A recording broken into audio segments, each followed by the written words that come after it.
What I try to do is, I speak in Konkani and I try to explain the meaning what I said in Konkani in English. That would be fine, no? Yes, So please. please bear with me. So the topic which has been given to me is plan for whom? Plan. सगळ्यांनी सांगले, अभिजित सरान सांगले, पयली सोलानान सांगले, everyone spoke about plan which is the regional plan. And most of us, we think that regional plan is a very sophisticated thing. म्हणजे खूप त्रास पडटा ताका to prepare. Indeed, yes, त्रास पडटा because a lot of data has to be looked into before going into that planning phase. But if you have realized in our day-to-day life, we also engage in a lot of plannings. Agree? A small thing like we planned to come here, not today. For this program, we had planned because it was notified almost a week back. You scheduled it, you marked on your calendar, you planned the transport, mode of transport, how much time you will be giving for this program. Everything was planned. Now, since this was a defined target, we know what is to be done. Similarly, if I give you 10,000 rupees, which I don't have obviously, your analyst will give you.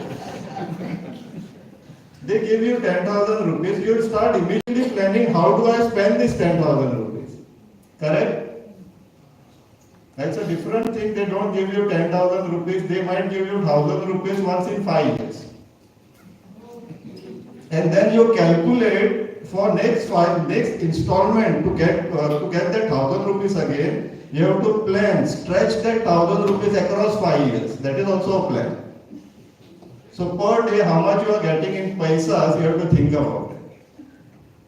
So this is also a planning, financial planning. In regional plan, there are multiple things which Abhijit sir has also explained and Edgar sir has also explained. Now the next question which comes is, now this is for whom?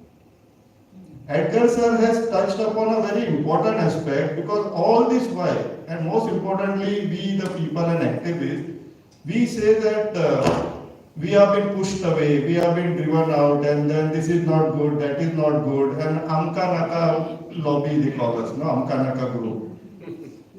That is what they have tagged us. They say for anything and everything we come up with a protest. Now the reason behind this protest for anything and everything is the objective part of it. If you are getting anything for us, any project or anything, what is the objective behind it? Why you are getting this thing? In regional plan in 2001, 2021, there were certain objectives. Going ahead, there will be different objectives. But here, what I would like to stress upon is, this regional plan, when we are talking about for whom, the question is, who would be the beneficiary of it? Looking at 2021, and more particularly now see, this is a regional plan of a typical Kamurli village in Bardesh Taluka, North Goa. They show those roads. And roads are by and large has suddenly become very, very important after the Sumoto writ petitions High Court order, PIL 3 of 2024. Now what has happened because of that is, in regional plan, someone thought that they should be showing the existing road as 10 meters, 25 meters. They must have thought it considering something for that, that is the plan is for next 10 years, and next 10 years, the road, the amount of people and the amount of movement would be that much that existing 6 meters roads might not suffice the need. So they said that yes, bigger roads are required. But here what happened is consequently, they opened up the area on the other side of the village also. That is also correctly done. No doubt, because village is going to get expanded. Now this is a typical example so that we can understand how the plan is prepared, and without adequate provisions, policies, or what you say the checks and balances, how these plans are actually being used against us only. who should be the primary benefactors of these plans. When the roads were marked in the regional plan, there were existing houses which can be seen there. High Court order is talking about two things as far as roads are concerned. The structures which are there in the road winding area and the structures which are there adjacent to the roads. So that is going into road setback areas. Now what happens to all that population who are staying there, who will be getting affected? Now government is talking about structures which are there in the road winding area. And what they are referring to? They are referring to the proposed roads which are shown in the regional plan. So what do we do of these people? This question is coming now. When should this question have been coming? The people who are preparing the plan, they should have been thinking about this, that these people will get eventually displaced. So how do we keep a protection mechanism for them?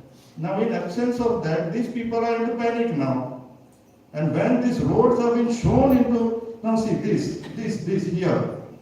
These structures are existing structures which are legal. They were much prior to the even survey of which happened in 1968-67. So it's quite possible that it must be prior to 1961. So the development plan, the regional plan, which we are looking for futuristic plan, as a futuristic plan, are actually ending up displacing our own people. So how do we justify this? So what could be the counter for this? The counter is basically, see, we don't deny that there are very good experts, subject matter experts on planning. Going ahead also, we are having very high hopes because we are having people like Tahir and all, who are actually not just into technical but also looking from a social perspective. But these are the damages, and going ahead, how do we counter it? So when we are talking about next regional plans, I feel, yes, regional plan 2031, 2041, whatever you have to term it, term it. But by and large, I feel it has to be a troubleshooting plan. The damages which the existing plan has done, those things has to be rectified first. Instead of rectifying, what we are getting right now is a spot zoning, case-to-case basis. And we know who are the actual beneficiaries now, who have been getting advantage out of this case-to-case basis.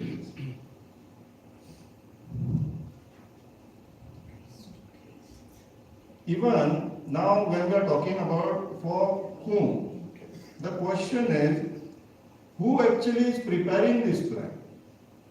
Sir had to resign from the regional plan task force, correct, no sir? Because there were too many interferences in the technical aspect, and the people who were interfering were not technical. So what was their objective into this planning process? It is as simple as that. Whenever I tell these people, see, common people like us, the plan is basically for us. We have to be very, very sure about this. When a regional plan is being prepared, we should be the final beneficiary, ultimate beneficiary and basic beneficiary. We should be the people who are right now staying in the state of Goa. Agree? We have to agree on that first.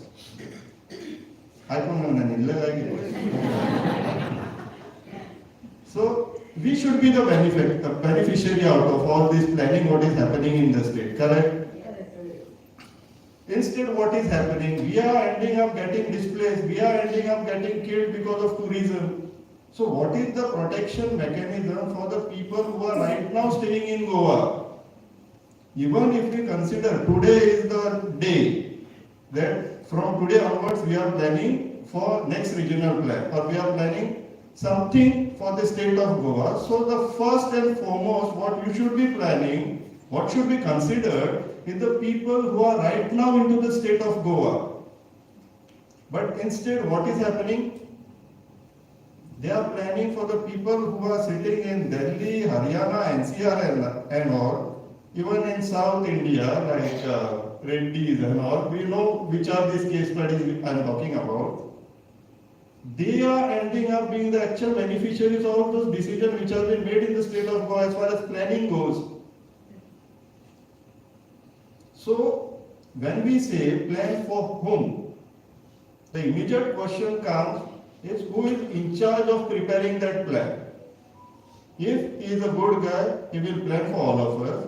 If he is the current lord, then they will be planning for the people who will be eventually benefited by purchasing the land. They will be given a red carpet to an extent that even if it is a paddy field, you will get a zone change to not just to settlement, you will get a commercial zone.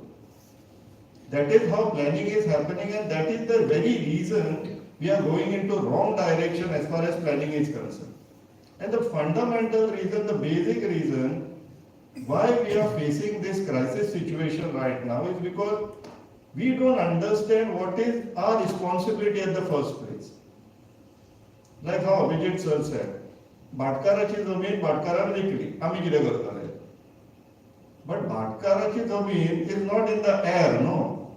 It will affect all of us if something detrimental comes there.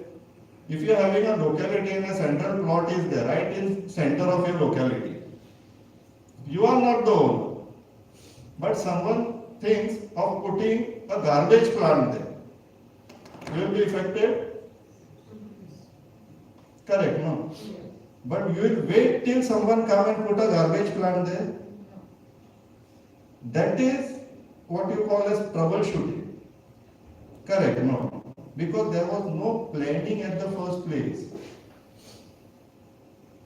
Going ahead, we the people, and the first line, the first people, the first category of people I would say, is the people who are getting displaced because of these plans. How do you take care of them? The other areas in this particular village, more particularly on the hill and all, plateau, those were opened up for settlement. What was required that first and foremost, the first category who are impacted, who are affected because of this plan, their protection should have been given to them. They should have been safely removed from there and rehabilitated in that same village, but at a different location. There is no such policy. Then what do we do about these people then? Should we tell them to go away now, out of state, or you go and construct in your fields? That is how illegalities are happening in the state right now. State is not taking care of their people. You look at tourism, we have been told that our population is about 15 lakhs, about 18 lakhs, whatever figure you take, below 20 lakhs. But the figures of tourism, what we get is running into crores of people coming up and down of Goa. So we are talking any moment of time, we are having 25 lakhs of people in the state of Goa. The basic necessity, roti, kapda, makan, in English if you put it, the first and foremost what we require is water security, food security, shelter for our people and then for tourists. So these are the basic ingredients based on which plan should be prepared. Regional plan no doubt was a better plan as compared to 2001. But there were some discrepancies in that which is not troubleshooted. There are no procedural checks. In engineering sometimes we say there should be a plan which is designed by you, it's fail-safe plan. Nothing can go wrong. And if something can go wrong, then you need to have a procedural check to control that. Like a vehicle. Best example what I can give is of vehicle, a semi-automatic or an automatic vehicle. However safe you drive, but if you are not in control of your vehicle, eventually it is going to crash, you will get into an accident, correct? So what is required? They will give you a manual. This is your gear, this is your steering. They will train you how to drive a vehicle because that is not inbuilt into that vehicle design. Some procedural control is additionally required so that entire exercise or entire purpose of that vehicle is executed in the safest manner. So plan, there were some lacunas in the plan which was required to be contained or curtailed through a procedural check which is not in the place right now. The plan is consequently damaging our own people, harming our own people, and there is no checks and balance for protecting our own people. So what do we do from here on then? We put in some additional control measures, troubleshoot this plan first, and then name it as RP 2031 or 41, whatever you want to say. Add some more ingredients. Now, if best example I can take and carrying capacity when we are talking about. Carrying capacity is a very deceptive term, I would say. Without adequate definition of who will be the end beneficiary of it. We are demanding everyone across the state that we want carrying capacity in the state of Goa. Let's take a case study of this very hall, this very situation. We sit here, what is the capacity of this hall? 140. Supposedly 50 more people come here. We can still accommodate ourselves and still attend this program, correct? There might be slight here and there uncomfortable inconveniences, but still all the people with 50 more people for 140 plus 50, 60 will take 200 people with slight inconveniences, we can sit over here. What happens if 200 more people comes in? Then we will say, no, we want carrying capacity. But considering the people and our nature of people, they don't like to get into frequent fighting mode or resistance mode. And if those people who comes in this hall are more aggressive than you, then you will end up outside of the hall. They will occupy it and they will start demanding the carrying capacity to drive you out. So when we are demanding for carrying capacity without adequate checks and balances, even that exercise will actually turn against us only. We have to be very, very thorough with whatever thing which this government will come up in the name of the land planning. When we are talking about water security, they don't know how Abhijit sir says. I still remember his words, he has told me this 5 years back. We are not a glacial state, that means ice will melt and we'll get water. Our waters are in our hills, our plateaus. That is our water tanks. And what the planning is doing, we are destroying those very water tanks of ours. Everywhere you go, you are puncturing our water tanks, you are cutting our hills. They say tree canopy density is not 40%, the area is not 5 hectares, so it is not qualifying as private forest. Once it is not qualifying as private forest, you don't get a ready-made license to go and fell all the trees, no. But what government is doing, they are projecting as if there is no adequate checks and balances, wherein there are. Enforcement is a problem at the first stage. Once you start enforcing certain things, then you will identify the gaps and then you can bridge in those gaps with new regulations.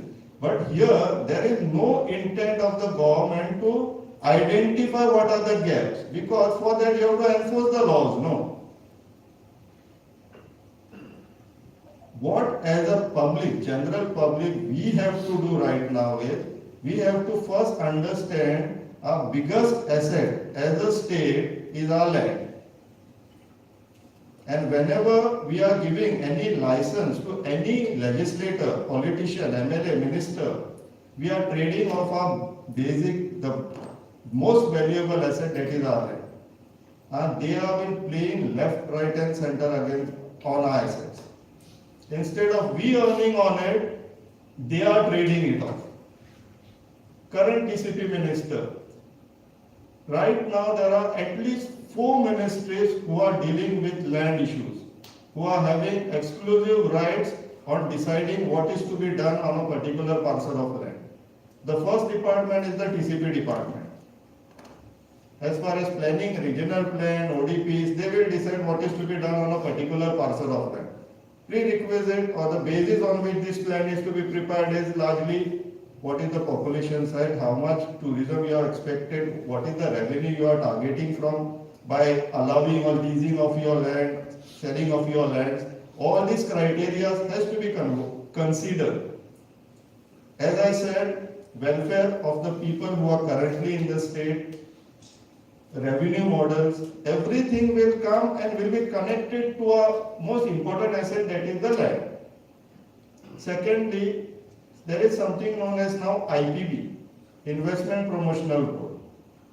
This has become a replacement for TCP. Wherever in regional plan, if you see it is not a settlement, you can't do anything there, then you have to move a file through Investment Promotional Board. You should be having your land, even it can be a paddy field, they will give you a permission to construct there, provided you should be getting any commercial construction there. Not even commercial project. You just get an educational institution, private one.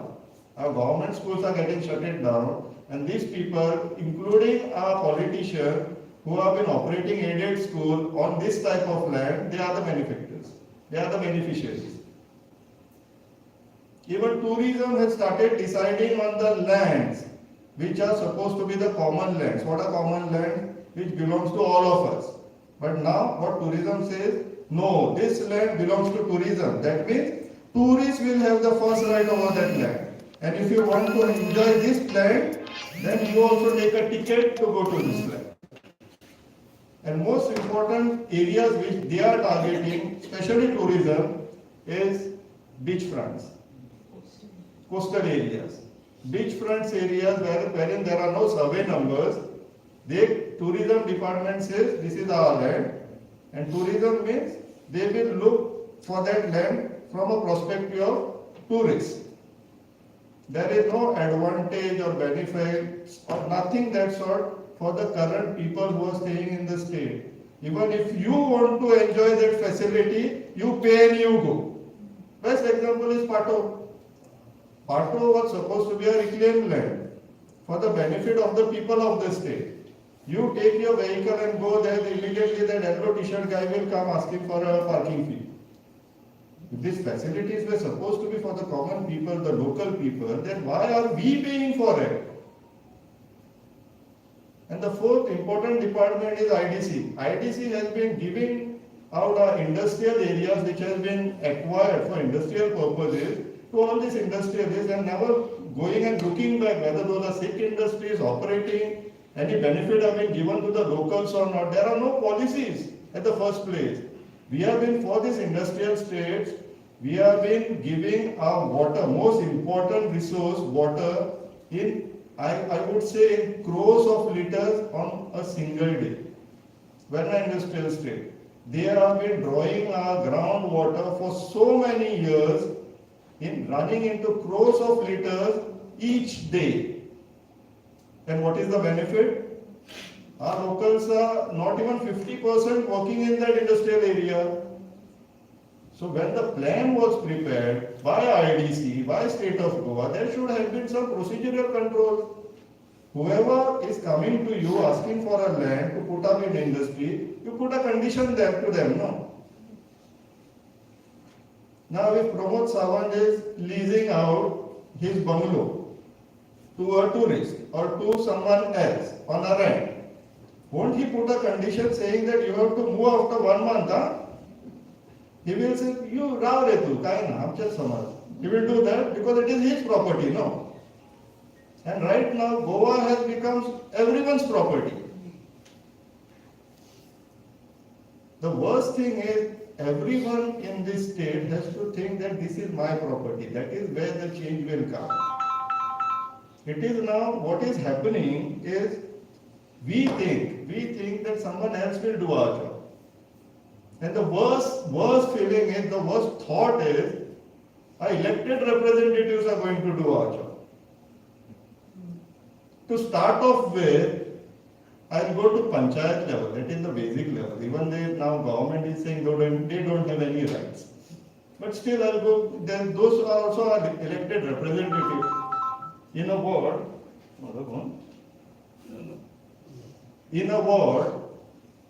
we are having about 350, 500, up to 1,000 votes in a ward, in some villages, varying proportions. These 1,000 people think a particular person is a good person. That person is not even SSC pass. If you are operating a shop, you will not, if you are operating a hotel, you will not even keep him as a waiter. but you are electing him to run your village, to govern your village. Because we don't have time. And once he is elected, you are not even going to follow up with him. You are not even going to question him that which decision you took in your last fortnightly meeting. It is like once he has been elected, he is on his own for 5 years. A labor, mana hai manta koi mana hai. If you are getting a labor, paying him 800 rupees per day, this hour, you will be sitting on his head to see that he does that work of 800 and more, so that you are paying 800 rupees to him. But we somehow are convinced that the punch member who is getting 4,000 rupees a month is working for the village. And we don't have any need to question him or ask him anything. We will be only waking up when in our locality a garbage plant will come in right at the center of the village. It has not come suddenly, it has been planned. That planning was in a process. Someone put the proposal there. The proposal got approved. It got administratively approved. It got financially approved. People funded, government funded it. And at the final stage, when the garbage starts coming and dumping, then we wake up. We first and foremost has to be the part of the planning. And when we are talking about being part of the planning, if government is not volunteering the information to you, you have to fight for that information, which we are not willing to do. That is what is more affecting us. How much more time I have?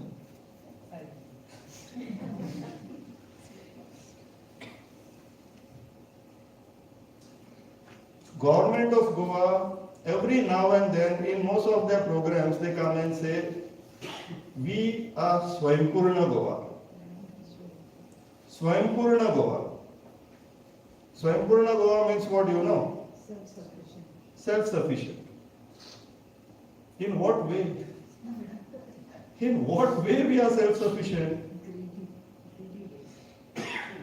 In cities, we don't even have our own water. There was a time, almost 15-20 years back, each wado used to have a common well. Most of the village used to have their own dedicated well, and it was not, the water was not used only for gardening. They used to drink that water.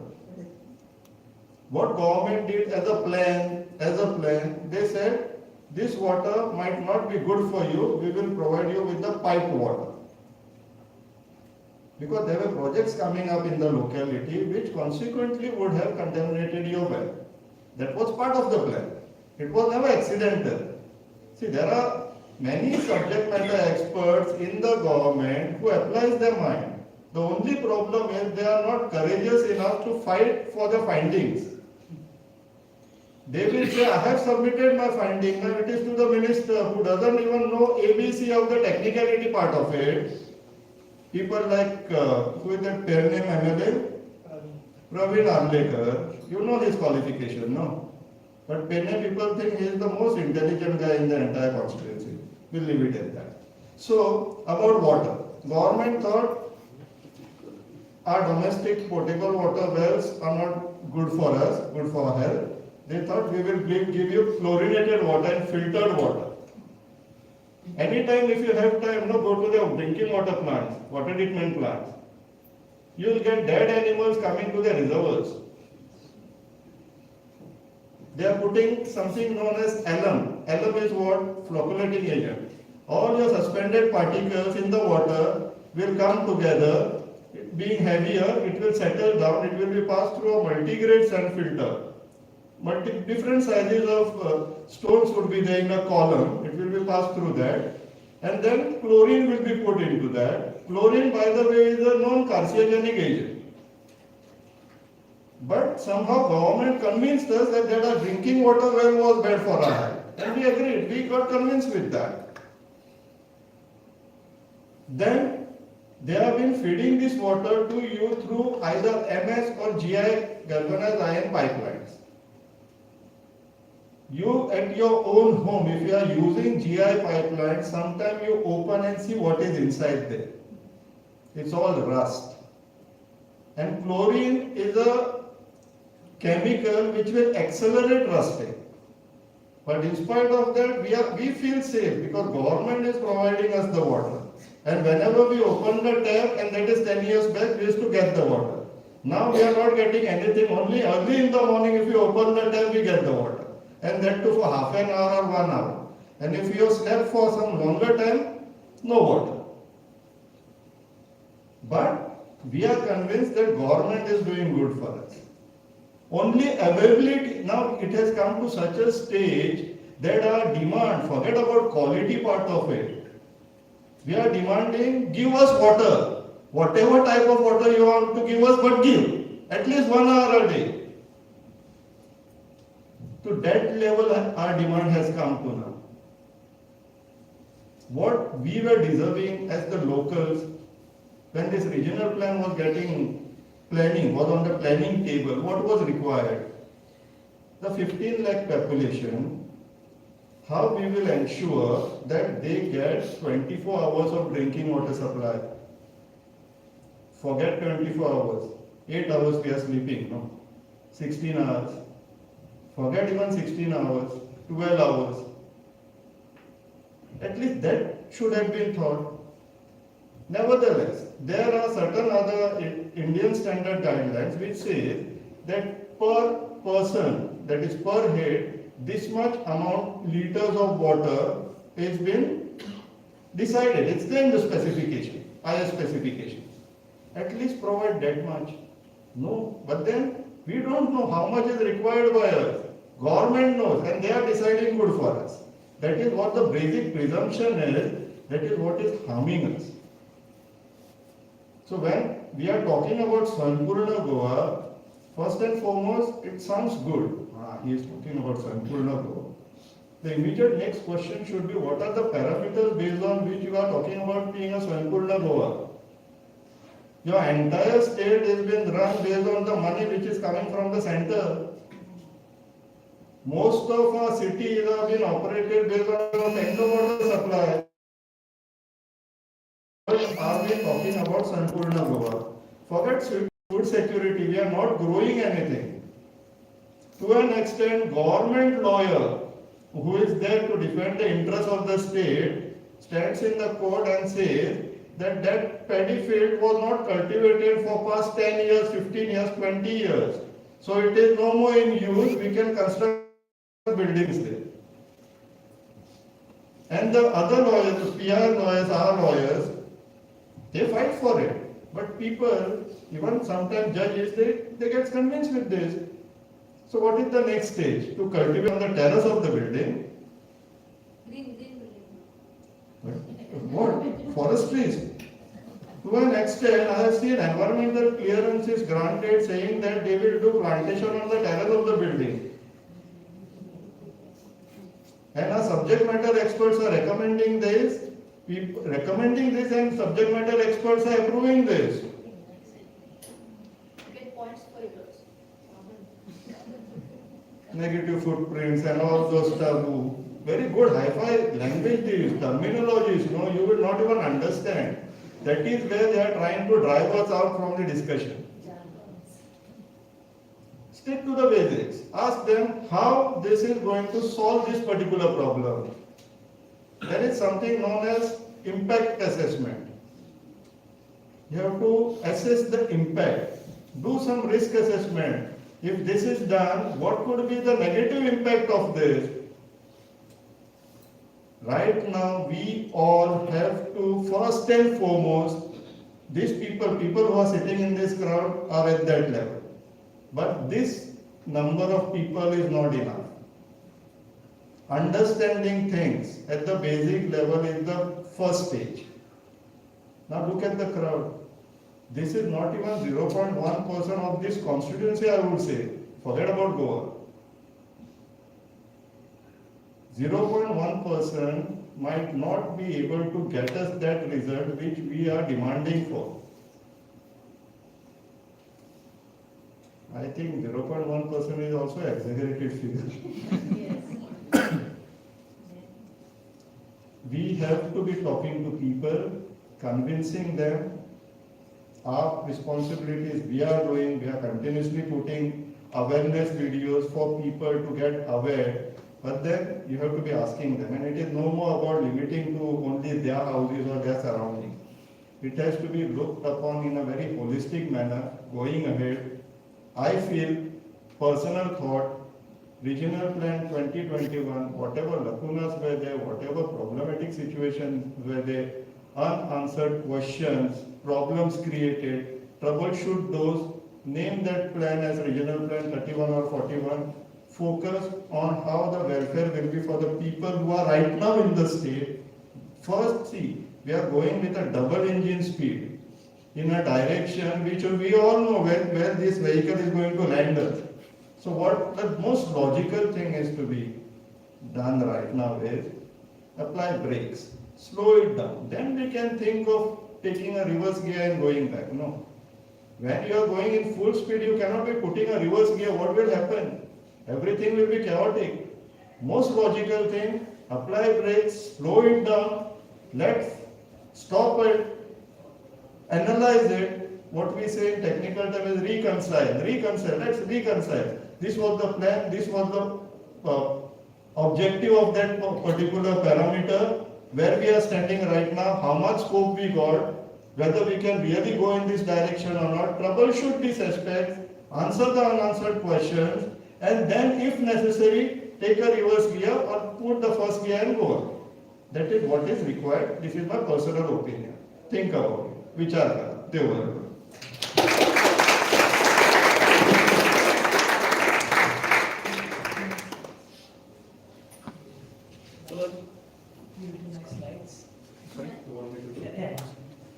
Yes, yes.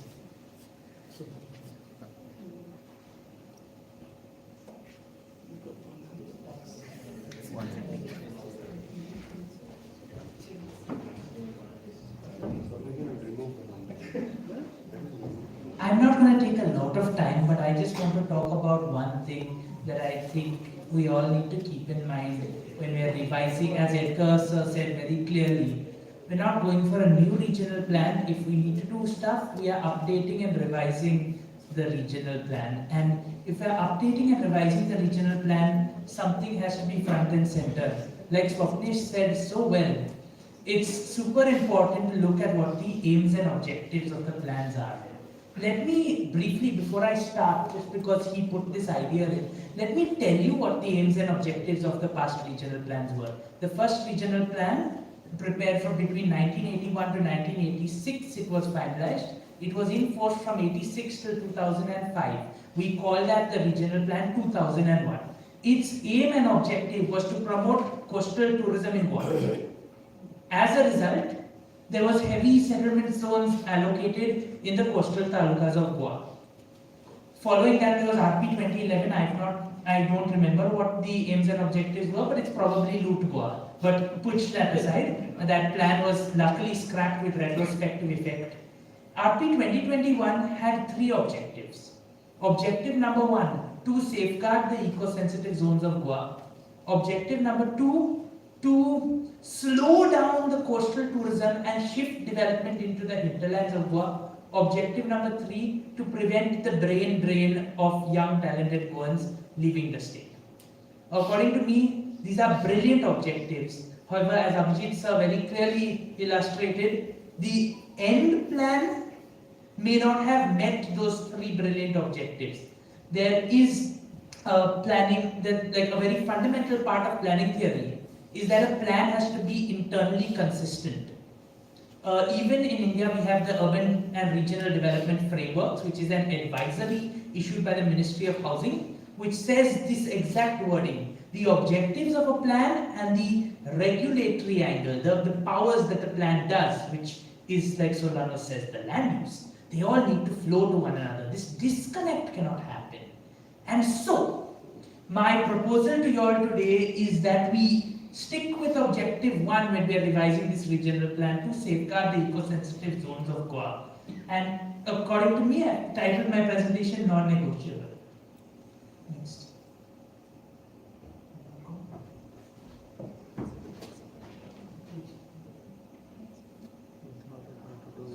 So I'm going to briefly talk to you all what are the 7 broad eco-sensitive zones that are currently protected under the Town Planning Act, how they affect you, and what efforts are already underway outside of the State Town Planning Department to at least get some of this planning done.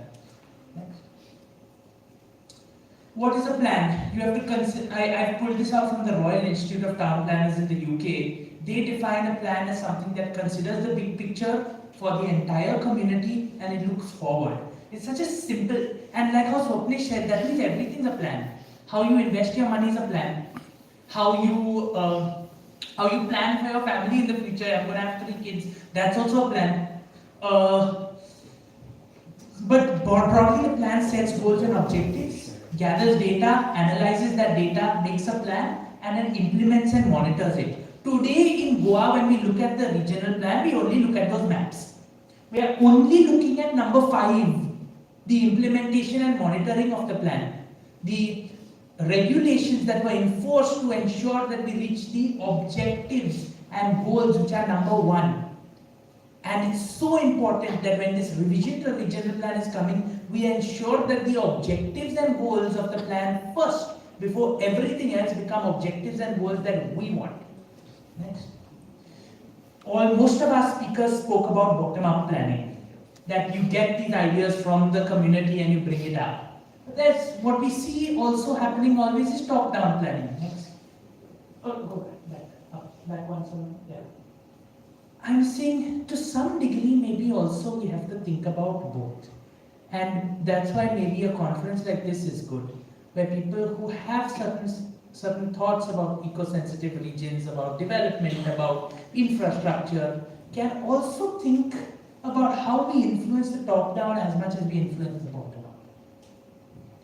Right now, the Regional Plan 2021, especially by this notification, defines 2 types of eco-zones. Eco-1, which is called highly eco-sensitive, and Eco-1 zones are government forests, as you call them, protected forests, wildlife sanctuary, national parks, protected under Forest Conservation Act.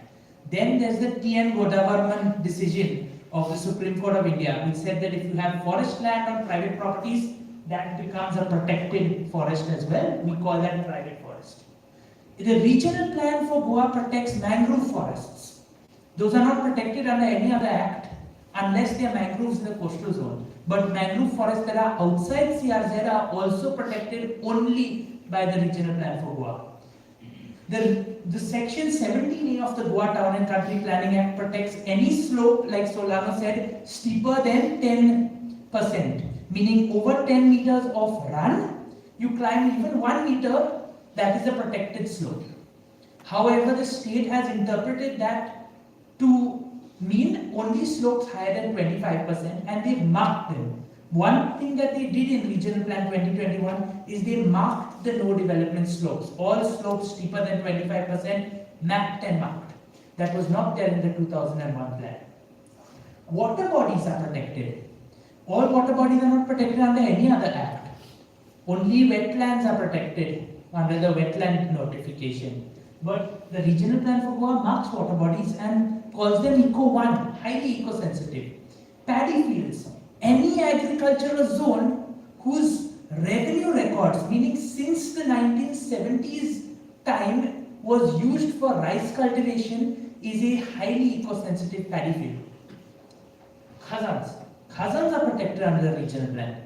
Khazans are not protected under any other act. Sand dunes and other CRZ 1A elements are only protected now after the CRZ notification 2011, but they were protected under regional plan. Mudflats same. Then the regional plan also defines in the same gazette, the government defines something called Eco-2, which they are trying to discern, like if Eco-1 is incredibly eco-sensitive, slight change to it will affect a large number of people. Eco-2 are also very eco-sensitive because they fit the long-term environmental goal for the state. Over here they're talking about command areas. Command areas are important. Why? Like Abhijit and Swapnesh said, Goa is dependent on dams for water for agriculture. What does that mean most important in the north, especially Bardes, Perne, Bisholi, get their water from the Tilari Dam. The Tilari irrigation project is a joint state agreement between Maharashtra and Goa, and that water is given to Goa from a river in Maharashtra with certain conditions. That water only be used for irrigation and drinking water of the resident population. So the irrigation areas, and this was all decided, there's a memorandum of understanding between the two states, that this percentage is for irrigation, this percentage for drinking water. Any change to this could lead to the agreement between Goa and Maharashtra being void. Natural covers. Natural covers were locations that had dense tree canopies as per the satellite imagery looked at when they were doing Regional Plan 2021. They said these areas need to be surveyed, and if they are private forests, they go up to Eco 1, otherwise they stay as an orchard area. Heritage landscapes, heritage sites, all of our heritage sites are also ecologically sensitive because our environment is our built and natural environment. Salt pans, which form an important part of Goa's traditional livelihood and economy, and all other CRZ areas besides super eco-sensitive CRZ ones. That leaves us with what we call the settlement areas today, our general settlement, some commercial and institutional settlement, some industry, and then what Edgar was talking about with the railway lines and all, which are called the operational areas. Two zones and two very common land uses I missed out over here, because the exact positioning of these two is not clearly defined. What does an orchard zone and what does an agriculture zone mean in Goa? If it's not a command area, as per the Gazette notification, it's not officially designated yet as an eco-sensitive zone. According to me, both of these need to be added to a set of eco-sensitive zones. Now, I just put this plan of Uskawa because I feel it has every one of those zones that I just described to you in it. You will see natural cover, you will see no development slope, private forest, reserve forest, wildlife sanctuary, water body, industry. And if you look at these regional plans, you'll realize that there's quite a lot that's marked, but there can still be more. So now I'm going to briefly talk about what are the risks of not safeguarding the ecological zones. This is yesterday's news. Vipta was spotted in Perne, right next to our houses. 1 month ago in Kanpon picked up a dog. If you're an animal lover, do you want this to happen? Both poor leopard, poor dog. So if we start to eat into our natural cover areas, which are also homes for these wildlife, they're causing conflict with wildlife and humans. Khazans and paddy fields. Giris, Khazan lands is the best example of this. They were filled by a current MLA who is not from Giri, elected from a different constituency, who has very stellar education qualifications, that's all I'll say. He filled up those lands for a project of his. And as a result, it caused damage to almost 2 lakh square meters of cultivated fields, where Giri farmers were growing vegetables and Giri farmers were growing paddy. Because his one field blocked the flow of water and that went into everyone else's fields. This is the risk. The water came and flooded their panchayat. And then the High Court ordered that his encroachment be cleared within 3 months. It's still not cleared. This is 4 months ago. So the enforcement is lacking, but there's also the risk, right? One bad actor, one change to an eco-sensitive zone spreads. It affects others who are doing their day-to-day life. The other farmers in Giri did not work cultivating their low-lying land. One bad actor ruins everything by compromising an eco-sensitive zone. This is the risk I'm trying to show you. CRZ and coastal. This is a scary video to watch. Oh, it's not rolling, but it just shows Aganda and how. Hello?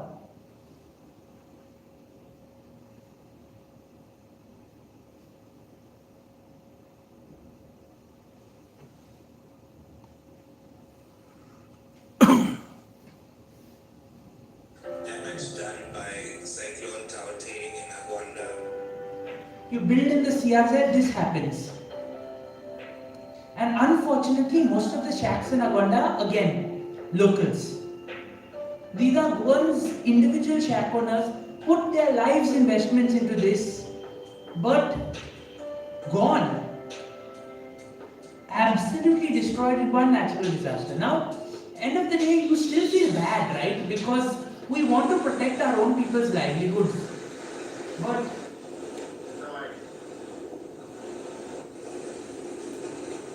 this is what the natural disasters can do, and this is why we have CRZ regulations saying we step back from the sea, because the sea will take back and it causes loss to economy, loss to humans, loss to businesses.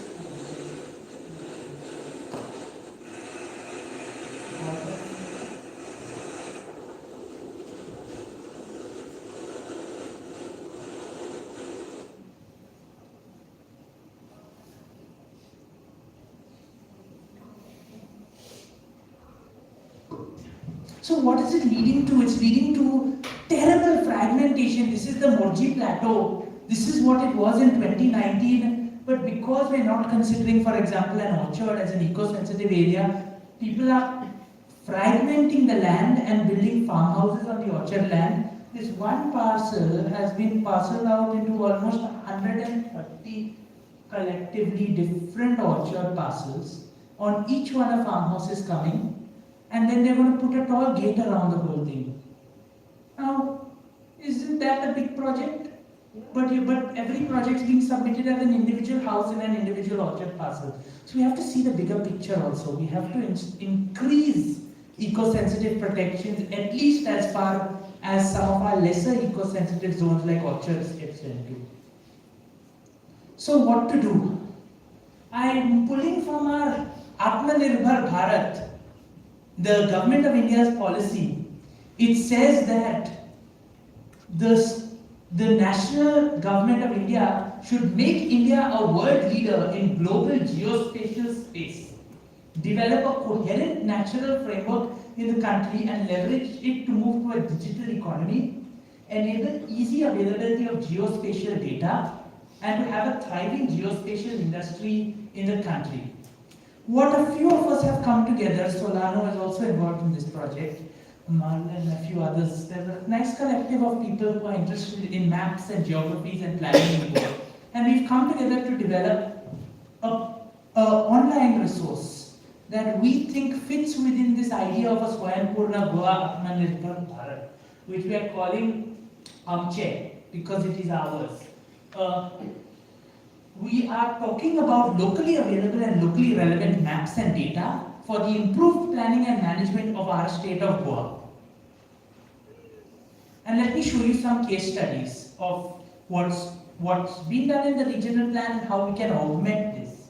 Let's look. This is Salvador the Moon. This is Shorao. All of these are marked as Khazan. This little strip of paddy fields is not marked as Khazan, it's just marked as agriculture. Okay, next. Filed an RTI, got the list from the WRB of all the Khazans, mapped them in light green. That's also a Khazan. What happened is that like Abhijit showed in his slides, half information was given at the time of the regional plan, which was recorded in the regional plan report. Now, if the government is not getting the full information, we know the information is there. Few of us have started to pull that information out and actually get the work done for them.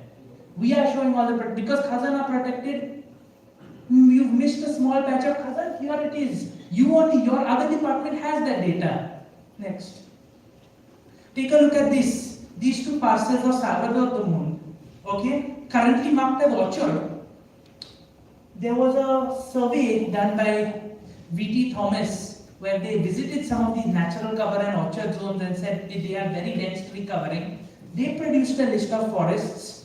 In fact, this lighter one was done by Karapur, which was finalized before the finalization of the regional plan, however not shown in the regional plan. So, we've shown it. Because it's the job of the planner to take all of these things and put them on a map one time. All of these things can easily be remedied. All of this data is with every department. We have been diligently filing RTIs and we have this data. It's just the prerogative of the state to put it in. I'll show you one more. Go next. Also, very much eco-sensitive zone. Don't go a heritage site like Abhijit showed. The Bom Jesu Basilica and all the land around it is shown as settlement. For what joy? Go next. It's an area protected under Central Act. This information was given to them by Edgar Ribeiro in 2009. However, it didn't show up in the final plan. So we've done it. I'll show you one more thing. Malini will talk about wards. Edgar also will talk about how each of us, Swapnesh mentioned, how each of us elect a punch member to our wards. How many of you all know the wards of your village? Glenn and I went to Old Goa with every punch member. We mapped the wards. It can all be done. It can easily be done. People just have to be ready to take planning into their own hands. We are there to provide technical support. But this is the model and what I'm trying to get across. I think that's it. Right? Yeah. Next. This is what I'm trying to get across. Don't want to take too much of your time, but you have to think about our eco-sensitive zones, and as citizens, we have to start collecting this information and start improving the plans from now on out. Otherwise, when the revision to a regional plan comes, we will not be prepared. Devarga.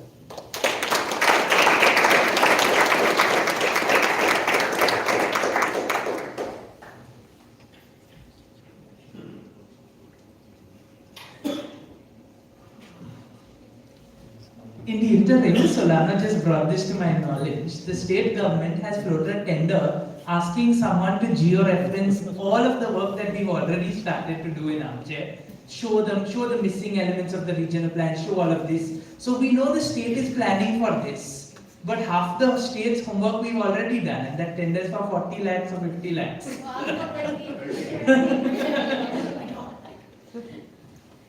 They will ask from us. With the delay. Even if we do it for free, they won't give it.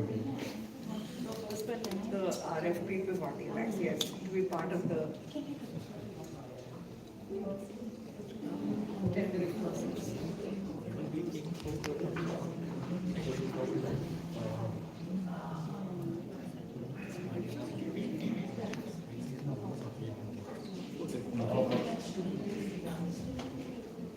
Tahir,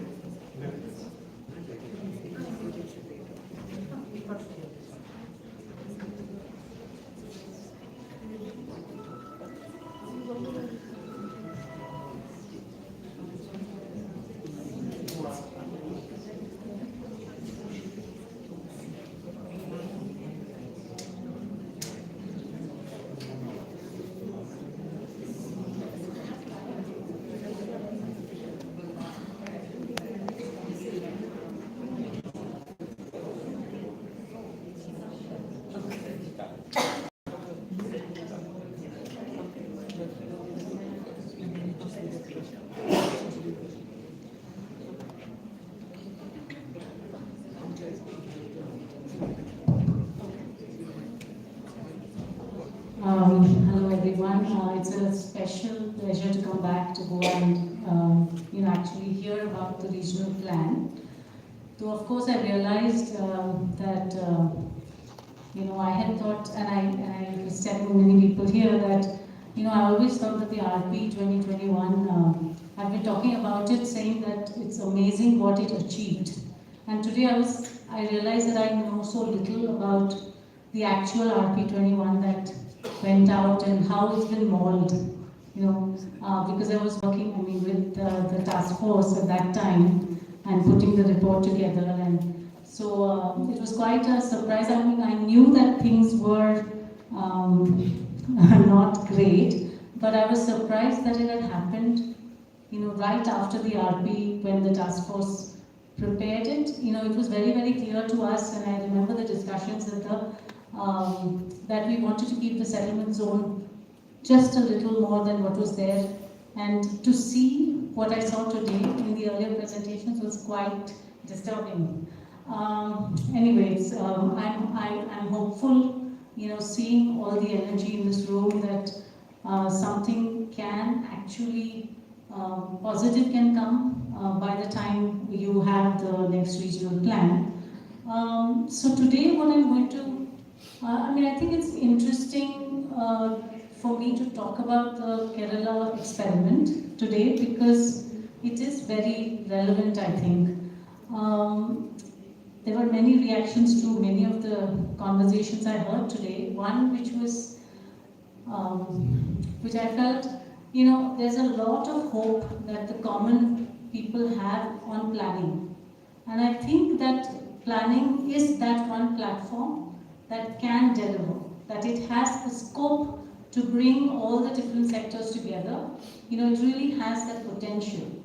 But the reality is, and I've been now involved in planning for the last couple of decades, that my experience, both in Mumbai and the Mumbai regional plan and other projects, I've actually found it very, very disheartening and limiting in the actual practice.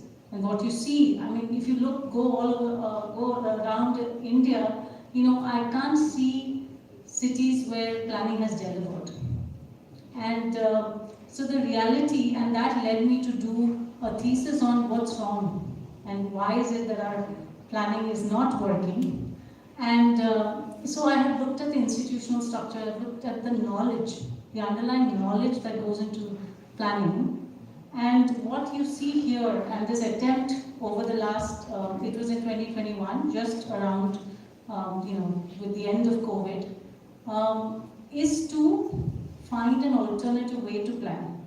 So it's a response to the typical planning that we see all around us, which has a lot of blindnesses, which has a lot of gaps. And so this project, it didn't, I'll tell you more about it as we go along, but essentially it was a project that somebody just somebody known to me gave my reference to someone in Kerala. I don't know these people. I had not visited this place before they reached out to me. And it is a completely voluntary exercise. We did not get paid at all. There was a small grant from the Kerala Institute of Local Administration to support 1.5 planners. So that has happened. One person part-time is what I mean. And we got some philanthropic, some of the locals gave some money for one workshop, 3-day workshop. So a lot, what you see here is there was one other planner who was involved, Jairaj Sundareshan from London School of Economics, who was from this town, and it was the two of us. So before I jump in, it's also important, I think, to situate Kerala because, and I think it's important for the work that you're thinking, and of course Edgar had already told me about this Kollam experiment. So there's an integrated, so Kerala, we all know it's like Goa, it tops all those human development lists. And right after the 73rd, 74th Constitutional Amendment Act, Kerala was one of the first states to go out and devolve 40% of plan funds to the local bodies. So that is exceptional, and it set into motion what they call People's Planning Campaign. There's a Malayalam term for it, Janaki Asutarna. So people got into the habit of deciding how to spend those funds. So there is a culture of participation in your everyday decisions. There's a lot of writing, like 2.5 decades. It has remained mostly, local bodies don't have the capacity to decide, they don't have that capacity, they don't know what to do with that money.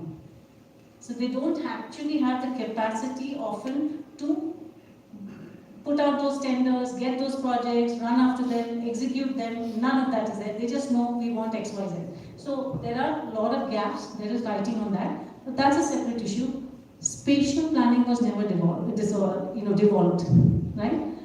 But there was this. There were two interesting experiments which are useful in the Goa context. So the Kollam Integrated District Development Plan in 2009 came up with an interesting structure of how to integrate district level planning to local level. And there is an institutional structure, and that would be useful, and I can send it to you later. The papers will talk about that. The process, the participative process is a little better than the usual, but that institutional structure is very important to integrate plan funds, scheme funds, national, anything that comes into a local body can get integrated into a spatial plan. So it's a lovely structure that is useful to look at.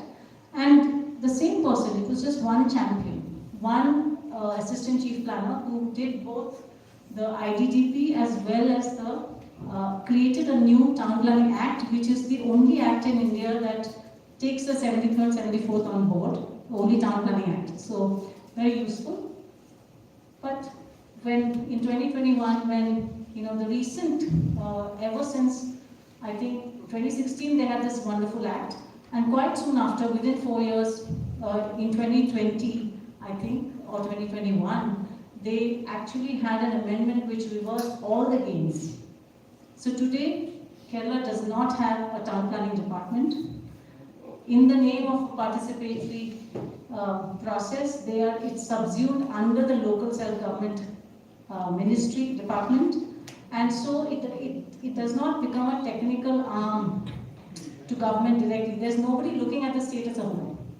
And Kerala, I think Goa is lucky that you have a spatial plan for the whole state. That's a very big plus. So anyway, to quickly go through this, basically, when we have town planning departments making plans for cities in Kerala, and they just come to you and say, please pass this. They come to the municipality. The difference in Kerala is municipalities are powerful. And they usually feel that plans are not important, so they just let the plan lie. So the plan is not passed.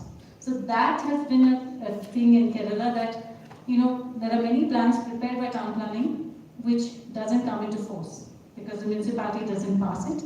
And recently there was a court ruling which said, please pass these plans within 6 months. So now there's a big rush to get plans passed. Anyway, but they have also been very proactive. Very recently there have been climate risk resilience guidelines, like you have to prepare plans taking climate change into account and so on. So now we come to this story of this little village, this little town in, it's Chittoor Tatamangalam, quite a mouthful. I'll just say CTM.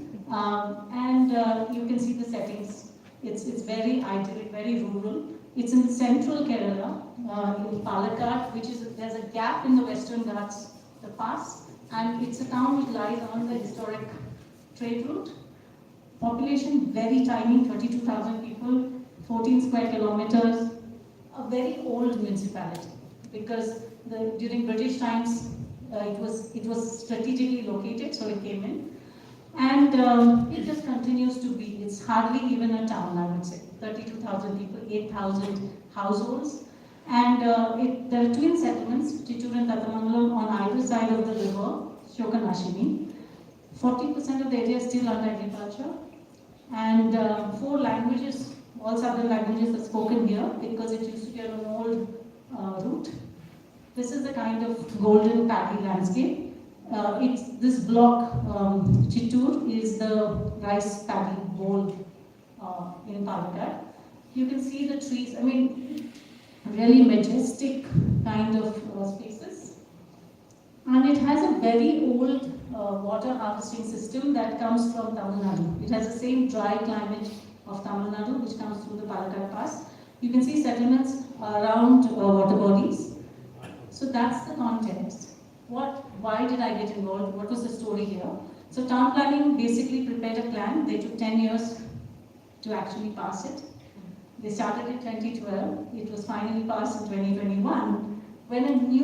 So for 70 years, this town had the Congress government every time it elected. 2020 was the first time that the LDF came into power, the left. And it was a young, enthusiastic bunch. Someone came up to them from town planning and said, there's this plan which is sitting here, please pass it. And they thought, we'll get some funds. So they passed it, and then did not know what they were passing. What's in the plan, nobody had explained to them. Somebody told them it's all good, like we've done some project, it's taken 10 years. The previous council has already approved it, it's gone to government, it's come back, you just have to pass it. So they passed it, and then I got a call saying, how should we respond? This is the town's first master plan, the first time they had a plan. And, I just said, oh, this person was on the committee, he's a marine engineer, doesn't know anything, he's technically sound, so they've put him on the committee and he wanted to, he's one of two technical experts, the other members are all, they are just municipal councillors. So anyway, he said, can you just look, I said you have to read the document, look at the plan report and then respond and say, well, what's good, what's not good, etc. And also, if the 60-day period of suggestions, objections comes in, and people have to respond, you have to look at that and then, send a report to government. That's your role. At which point he said, look, I'm really not sure, can you just take a look at this plan? 500-page report for this tiny little 14 square kilometer town. And every road in that town was proposed to be widened. 6 to 9 meters was the typical road width. It was all being widened to 12 or to 21.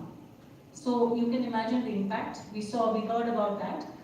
And if you've been to Kerala, roads are where all the development is. There are no breaks. So it was widespread impact if the plan would come through. And the Kerala amendment, the act had been amended. So the moment the plan came into force, it became law. There's no 60-day waiting period. So this plan came into force in October when they published it. And at that point, when we looked at it, and I was horrified because when I read the description, it says it's a very culturally rich place. It has, and I'll show you the fabric. And I looked at all of this, and it said it has 10 large water bodies that need to be conserved. It has this wonderful heritage, built heritage, and all of that. But then the plan proposals didn't show anything. So anyway, the usual process, we talked about it, survey, analysis and proposals. So at this point, Gerard gets drafted in because he's from this town, and so the council decided that we need some experts to help. And we looked at this to help them, so the two of us were drafted on as the expert committee members, 2-member committee, and we said, okay, we'll help you. So we started, it was all online, it was COVID. So we got together and we spoke to the councillors first, and we decided that though I just knew Gerard, we hadn't ever worked together, and we didn't know what we thought about planning, but it was very interesting how much we thought along similar lines. So we immediately said, I think first thing is we have to get people to know what this plan is. So the first phase was getting people, telling people what it was. Sorry, I'm just going to give you, this is what the typical plan. You look at it, you can't really tell what's happening. They had some 7 zones, the usual, there are basically 2 settlements, just a cluster. This is Tapamangalam and Chittoor. And what they did was they zoned all of the major roads. These are state highways going right through the town. And so they made all of them wide. You'll see there are transport roads. But it was nothing very special in terms of what they were proposing. It was just, they had just identified these different uses and zoned them. And there were 4 bypass roads within this city, and they also did this strange thing of having 2 lorry terminals. I had never seen any lorries in that town, all the time I went there.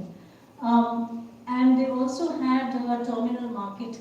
So they had a lot of high kind of impact proposals. So anyway, so we just felt this is like a big pro-growth kind of plan, which didn't make any sense. If you went there, it was this quiet little town that people were just happy to, that people were telling us it hasn't changed in 70 years. It's this very quiet town. And minor sort of growth along the major roads. So anyway, we did this 3-stage process. The first was just telling people about the plan, and by which time we got them to create a website or a Facebook page, because we realized that people were on Facebook in Kerala. They also have ward level WhatsApp groups. So things started going out. A little video the chairperson put out explaining that there's this plan and we want you to attend these ward meetings. So first we did these these ward clusters, 9 cluster meetings of the different wards. 29 wards were divided into 9, and then we told them what plan was. Second was data collection, and the third was synthesizing into proposals. And I'll show you what we did differently. So here is, all of us choosing a local school or some public space. We had people come in, and we were explaining it all in Malayalam. Everything was in local language. And then comes the second stage. So this happened. We got about 1,100 odd, 1,200 households or people or associations, sometimes farmers association, the shopkeepers, writing in, opposing the plan. So that happened. That objective of saying that this doesn't work for us, that many people responded and hearings were held, the public hearings. So that process happened. But meanwhile, what we decided, we said that because of COVID, that process itself took some time. But in between, what we started is we did two things. We quickly realized that this plan, if we had to counter the plan, we felt that the best way to kind of oppose it is to do a counter. Come up with our own proposals and give it to them and use the committee to kind of validate that and say, these proposals don't work. The road proposals have to all go, but we need other proposals. So Jairaj and I started this process of how do we prepare a plan, and typically it would be just go and survey, find the land use, and then that becomes the basis. We said that's not the way you should do a plan. And so this is where the process itself changes. We held a number of focus group discussions, and starting with children. So there's a whole range of, there were 32 different topics. So both age-wise and subject-wise, we kind of found what was valid for this town. Like you'll find one of the topics is festivals. So we found that there are 11 big festivals in this town, and there are processions. So we said this is an important topic because hundreds of people come, like 1 lakh for one of them, which is the only war enactment festival in Kerala. So it has many specific things. So we did these focus group discussions, and we had this wonderful designer on board. Everyone worked free because they believed in the project. So they put out these for each of the FGDs. You had these things going out, and I have to say, so someone asked me, did you do this by yourself? We reached out to a lot of experts known to us and 15 or more resource people. We had these 2 planners that I was telling you worked on the plan on the ground. So this was a big team that actually in the 3rd phase, when we had to synthesize all the suggestions from the public, they came for a 3-day workshop. So you can see that we held this first day where we took the experts around. Then on the second day, the experts sat with, from the FGDs, which we knew sectorally who are the locals who know that topic really well.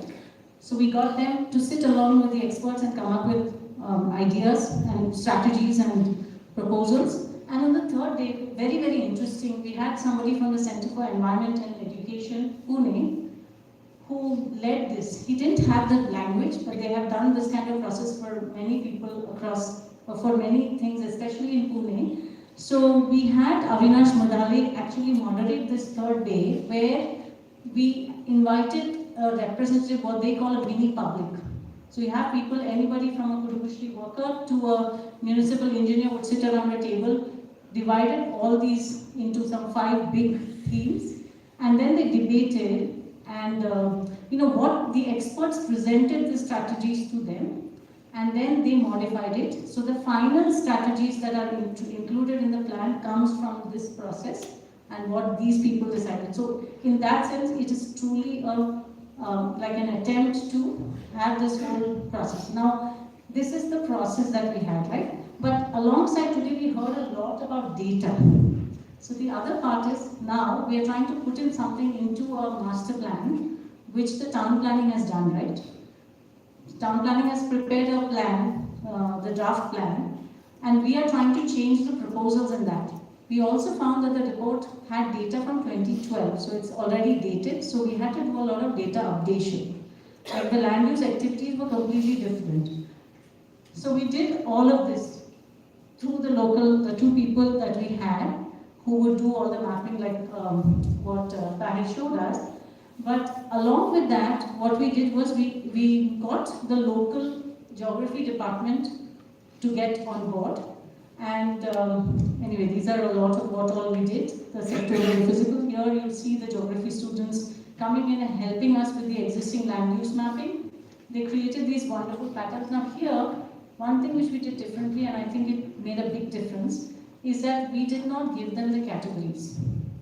We told them to go and map things in their own language. We asked them to record what they saw in local terms. Very, very useful. So usually you will find these categories, these 7 categories were there in the old one. Here we, like for instance, agriculture was just dry and wet. But we found that we could capture the story of transformation through local terms. So there's padam, which is paddy fields, then the field goes and becomes paddy with coconut, then it becomes coconut, or it becomes left fallow. And there are terms in the local language for this.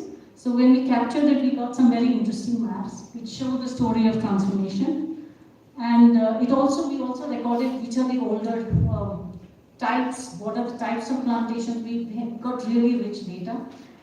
And I just run you, so you can see the difference between the standard master plan ELU and what we captured in terms of the darker shades are where the land was transforming.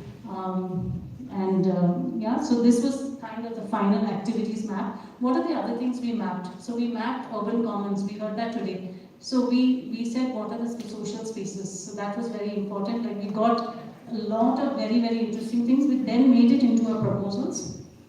And again, same thing with residential. Actually there was a whole set of traditional settlement clusters. They didn't find any mention in the plan. The response also had to be different because the typology is different. And so they were all by communities, and then there were newer fabrics. So just to give you a sense, and I'll go through this fast. You can see how rich, and the older houses are all breaking up, and they're large households which are going to ruin. Row houses, weavers. We have these kinds of maps. So elaborate kind of mapping exercises were done. And we had an old commercial heritage precinct, kind of a stretch. And then we had these wonderful commons. So public spaces, cultural spaces, commons. And then there were, again, like I said, because it's a local term, you get to see, we found that religious spaces, many of these things were left over. Even burial grounds were left unmarked in the master plan.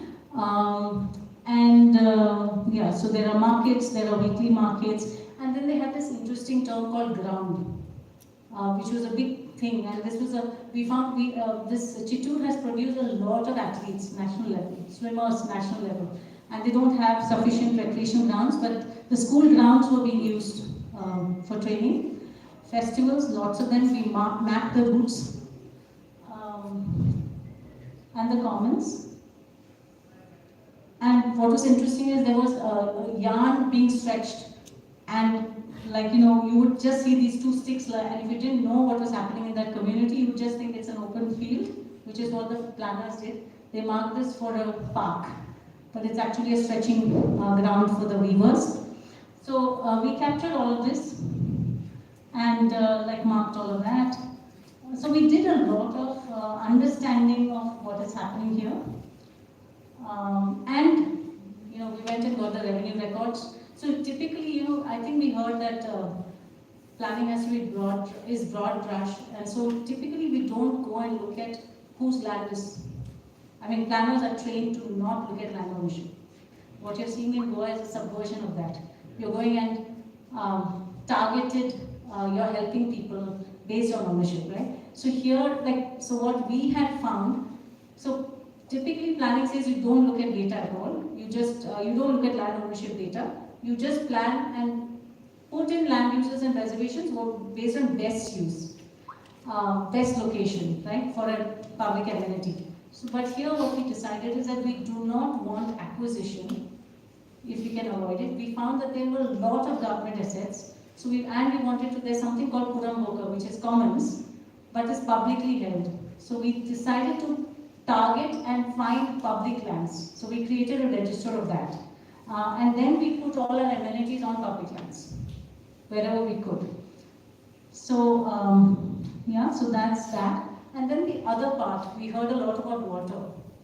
And this has this, like I said, it has something which goes back to the Sangam era, a very old tradition of how to manage that landscape and how to facilitate irrigation. And very interesting, in the early period just after independence, we actually saw the irrigation systems being planned for this place, intelligently using the traditional systems.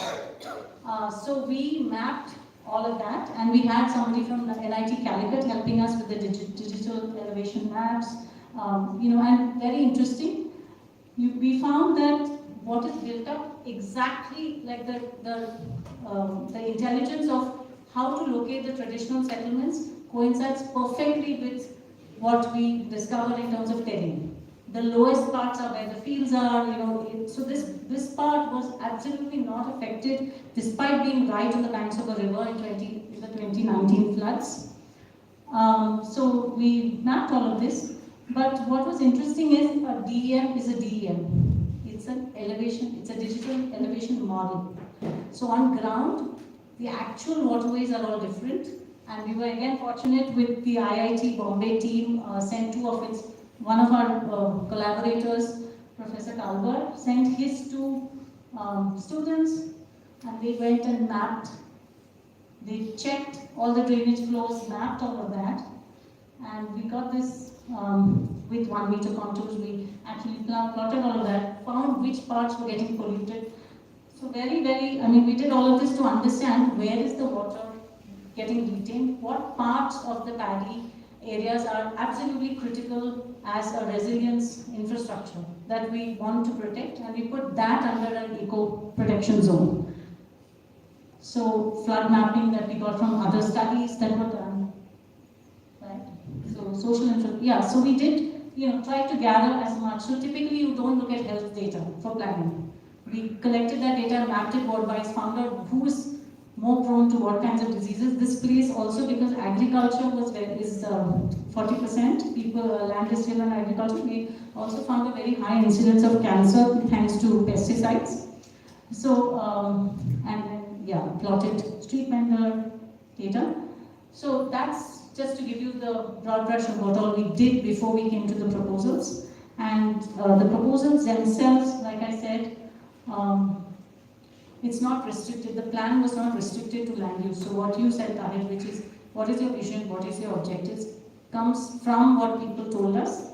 The vision was to develop a CTM focusing on livability. They all said we don't want this peace and calm to go away. That was their number one priority.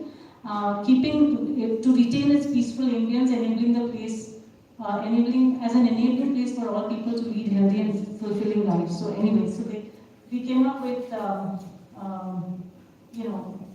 vision, goals, objectives, of course.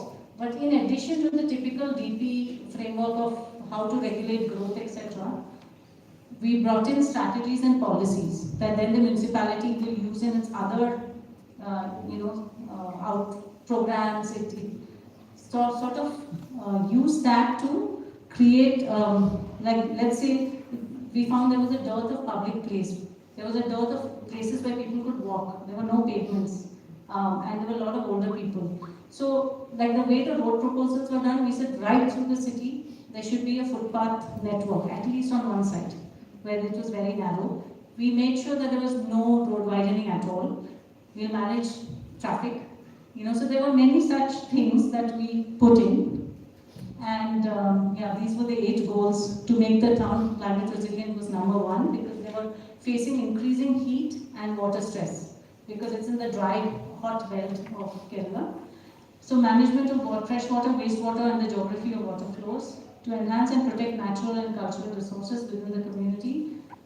Agriculture, it was really struggling, and there are these agriculture cooperatives who said, there are very simple things that we want. So it became, the plan making became a sounding board to actually understand what the town needs. Like, it's beyond the plan, and it feeds back to what the councillors can do with their funds, etc. So, and access to livelihoods and economy of the town. So there were lots of other, like through these FGDs, we found resource people who could help them with their other activities. And so it's gone, so big shift from the zoning looks the same because we were using the language that the town planners wanted. The zones were the same, but the plan was different. Like what we zoned as residential and what we zoned as mixed use, most of the stuff was mixed use. We added 3 zoning overlays: the flood and riverine buffer, the ecological protection zone, and the local assets of value. So yeah, that's the plan. We can't tell much from that. The transport proposals, we had junction improvements and a lot of I think 27 types of road widths and sections. Anyway, so that's just all the specifics. The amenities were also things which were not there in the plan earlier, like an old bridge which was there becomes a women's room, things that came from the community, and an agricultural shed. They just wanted some place where they could dry the rice. There were many things that you wouldn't find in a typical plan. And last slide, just reflections. I would say that collective action, the fact that people came together, everybody at an individual level contributed in particular ways and extended their networks. So it was interesting, somebody when we're talking and I know X who can help with this, and so it became a network. Of course, there was a core team of about 5 of us, but there was this larger network that we felt we could talk about and come together. So I think also, when I think back, we were very successful.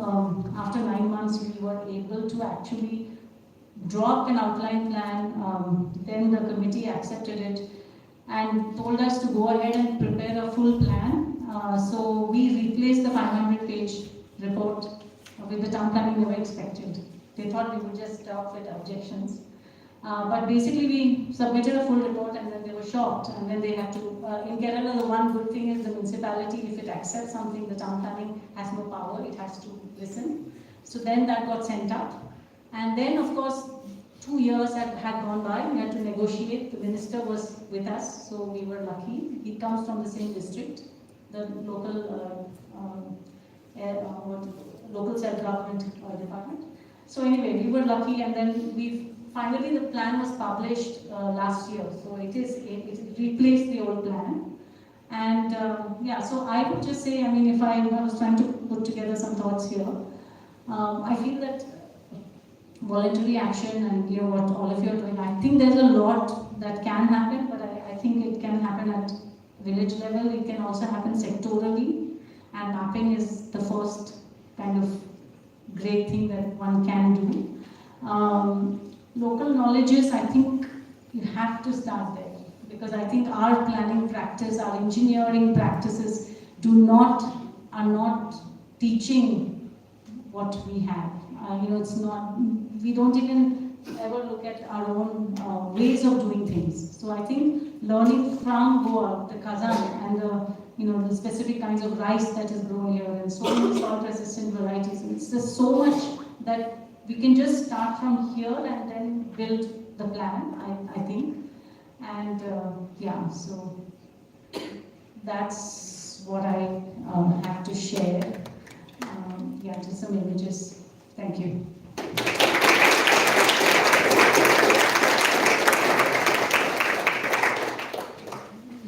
you, everyone. Thanks. We have a short tea break, 10 minutes, again down in the basement, and we'll meet again for a 30-minute Q&A panel discussion and we'll wrap up. Thanks.